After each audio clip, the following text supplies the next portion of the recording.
മഞ്ചേരിയിൽ നിന്നാണ്. ആരാ? ഇന്ദിരയാണ് എഴുതിയിരിക്കുന്നത്. എന്താണ് ഇന്ദിരാമ്മയ്ക്ക്? ഇന്ദിരാമ്മയുടെ മകന് വേണ്ടിയിട്ടാണ് കത്ത് എഴുതിയിരിക്കുന്നത്. ശരി. ഈ പ്രോഗ്രാം സ്ഥിരമായി കാണാറുണ്ട്. സന്തോഷം. വളരെ താല്പര്യത്തോടെ കാണുന്ന ഒരു പ്രോഗ്രാമാണിത്. വളരെ സന്തോഷം. മകന് 32 വയസ്സായി. ഇതുവരെ സ്ഥിര ജോലിയായിട്ടില്ല. വിവാഹവും നോക്കുന്നു. യാതൊരു ഉത്തരവാദിത്വ ബോധവും ജീവിതത്തിലില്ല. പല നല്ല യോഗങ്ങളും ജാതകത്തിൽ പറയുന്നുണ്ട്. ഇതുവരെയും ഒന്നും അനുഭവത്തിലില്ല. എന്താണ് അവൻ്റെ ഭാവി? ചതയമാണ് നക്ഷത്രം. അപ്പോൾ എന്തൊക്കെ യോഗങ്ങളാണ് ഈ ജാതകത്തിലുള്ളത്? ജാതകത്തിലെ ശ്രീഭദ്രയോഗം പഞ്ചമഹായോഗത്തിൽപ്പെട്ട യോഗങ്ങളാണ്. 5 ഗ്രഹങ്ങളാണ് പ്രധാനമായും ഈ പഞ്ചഗ്രഹ യോഗങ്ങളിൽ പെടുന്നത്. 1 ഹംസയോഗം, 2 ശശമഹായോഗം, 3 രുചകയോഗം, 4 മാളവ്യയോഗം, 5 ഭദ്രയോഗം. ഹംസയോഗം വ്യാഴഗ്രഹത്തിൻ്റെ നിന്ന് ഉരുത്തിരിഞ്ഞ് ജനിച്ച ലഗ്നത്തിൻ്റെ 4, 7, 10 വ്യാഴക്ഷേത്രത്തിൽ നിന്നാൽ അത് ഹംസയോഗമാണ്. പഞ്ചമഹായോഗത്തിൽ ഒരു പ്രധാനിയാണ്. രാജയോഗത്തിന് തുല്യമാണ്. ശശമഹായോഗം എന്ന് പറയുന്നത് ശനിഗ്രഹം ജനിച്ച ലഗ്നത്തിൻ്റെ 4, 7, 10 മകരം, കുംഭം, തുലാൻ രാശി കേന്ദ്രീകരിച്ച് നിന്നാൽ ശശമഹായോഗം ഒരു രാജയോഗത്തിന് തുല്യമായ യോഗമാണ്. മാളവ്യയോഗം എന്ന് പറഞ്ഞാൽ ജനിച്ച ലഗ്നത്തിൻ്റെ 4, 7, 10 ഇടവം, തുലാം, മീനം എന്നീ രാശികളിൽ ശുക്രൻ പവർഫുള്ളായി നിൽക്കുന്നതിനെയാണ് മാളവ്യയോഗം എന്ന് പറയുന്നത്. ഒരു രാജയോഗത്തിന് തുല്യമാണ്. ഭദ്രയോഗം എന്ന് പറയുന്നത് ജനിച്ച ലഗ്നത്തിൻ്റെ 4, 7, 10 മിഥുനം, കന്നി രാശികൾ കേന്ദ്രീകരിച്ച് ബുധഗ്രഹം നിന്നാൽ അതിനെ ശ്രീഭദ്രയോഗം എന്ന് പറയുന്നു. അപ്പം വ്യാഴത്തിനെ കൊണ്ട്, ശനിയെക്കൊണ്ട്, ചൊവ്വയെക്കൊണ്ട്, ശുക്രനെക്കൊണ്ട്, ബുധനെക്കൊണ്ട്, ഇങ്ങനെ 5 ഗ്രഹങ്ങൾ യോഗകർത്താക്കളായി മറ്റുള്ളവരിൽ നിന്ന് വ്യത്യസ്തമായ ഭാഗ്യാനുഭവങ്ങളോടുകൂടി വാഴുന്നതിനെയാണ് പഞ്ചഗ്രഹയോഗം, പഞ്ചമഹായോഗം. അതിൽ ഒന്നാണ് ഈ പറഞ്ഞ ശ്രീഭദ്രയോഗം. പിന്നെ ഗജകേസരി. ഗജകേസരി എന്ന് പറഞ്ഞാൽ 1000 പൂർണ്ണയന്ത്രനെ കാണത്തക്ക ദീർഘായുസ് 84 വയസ്സ് വരെ ഇരിക്കുകയും അതുപോലെ തന്നെ ഒരു കാട്ടിൽ സിംഹം മറ്റ് മൃഗങ്ങളുടെ മേലെ ആധിപത്യത്തോടെ കഴിയുന്ന പോലെ ഗജകേസരി യോഗമുള്ളവർ അവർ താമസിക്കുന്ന സ്ഥലത്ത് മറ്റുള്ളവരുടെ മേൽ സിംഹം ഗർജിക്കുന്നവരെ ഗർജിച്ച് ആജ്ഞാപിച്ച് അവരുടെ കീഴിലാക്കും. പിന്നെ അതിനെപ്പറ്റി പറയുന്നത് ഒരു തേരാളിയായിട്ട് പോകും എന്നൊക്കെയാണ്. അങ്ങനെ ഒത്തിരി എന്നാ ഭിന്നതകളിലൂടെ വേണം.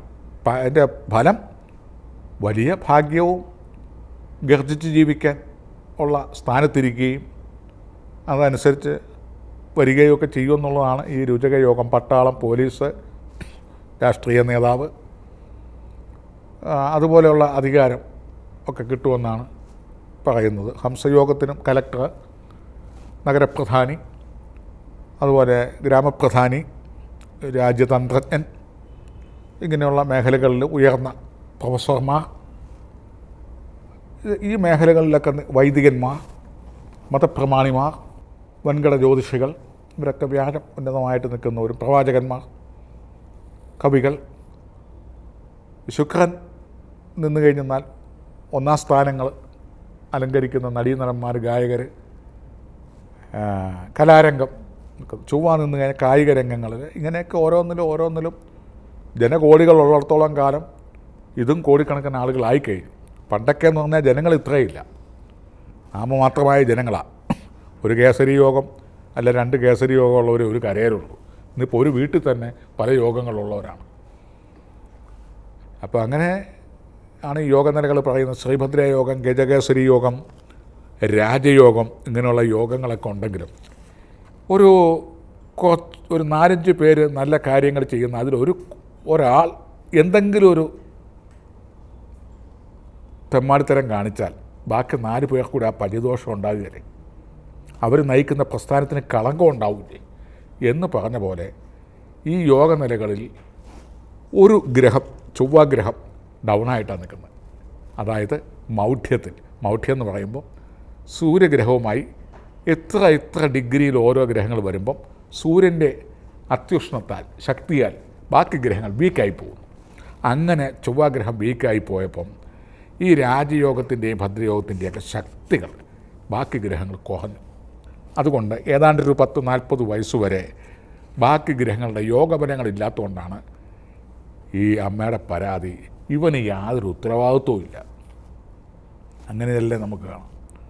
ഇവനൊരു ജോലിയില്ല, ഇവൻ ആര് പെണ്ണ് കൊടുക്കും? അല്ലെങ്കിൽ ഇത്രയും പഠിത്തമുണ്ട്, ഇവർക്ക് ഒരു ജോലി പോലും ഇല്ലല്ലോ, ചുമ്മാതല്ലടി നരച്ച് കോരിച്ചിരിക്കുന്നത്, നീ ശാപം പിടിച്ചവളാണ്. ഇതൊക്കെ കേൾക്കുന്ന ഒരു 37-40 വരെയൊക്കെ, 37 വരെയൊക്കെയാണ് സാധാരണ. യോഗകർത്താക്കൾ പിന്നെ എടുക്കുന്നത് 40 വയസ്സ് മുതലാണ്.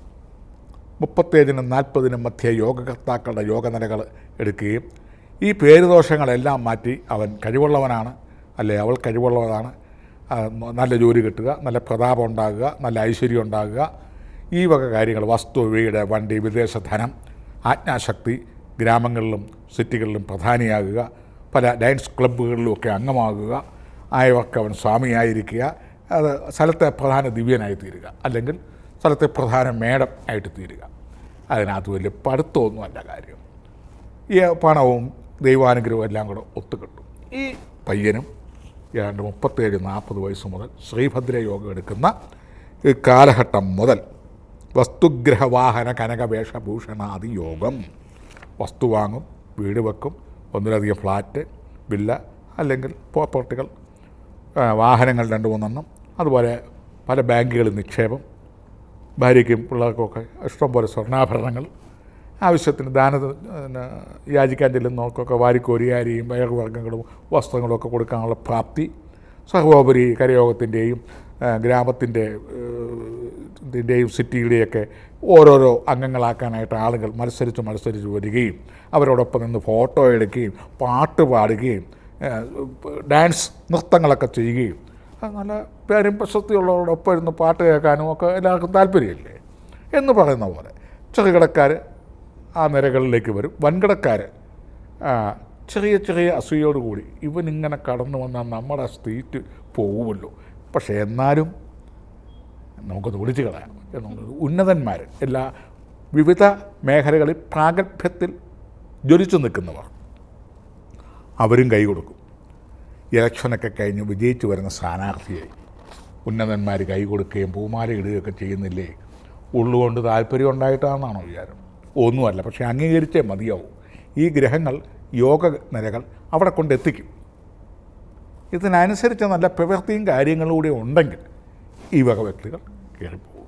അപ്പോൾ ഉത്തരവാദിത്വ ബോധം മകന് 37-40 മധ്യേ, നല്ല കുടുംബജീവിതം, ഇയാൾക്ക് വിദേശത്ത് പോകുവാനും അവിടെ അറബി കമ്പനികൾക്ക് ഇയാളെ വ്യക്തിയെ താല്പര്യം ഉണ്ടാകുവാനും വിവിധങ്ങളായ വഴികളിലൂടെ ധനസമ്പാദനത്തിനും നല്ല സന്താനങ്ങൾ നല്ല നേരത്ത് ജനിക്കുവാനും ഒന്നിലധികം ഭവനങ്ങൾ, വീടുകൾ, വാഹനങ്ങൾ, സമ്പാദ്യങ്ങൾ ഇവയൊക്കെ ഉണ്ടാകുവാനും ഒക്കെയുള്ള യോഗങ്ങളുണ്ട്.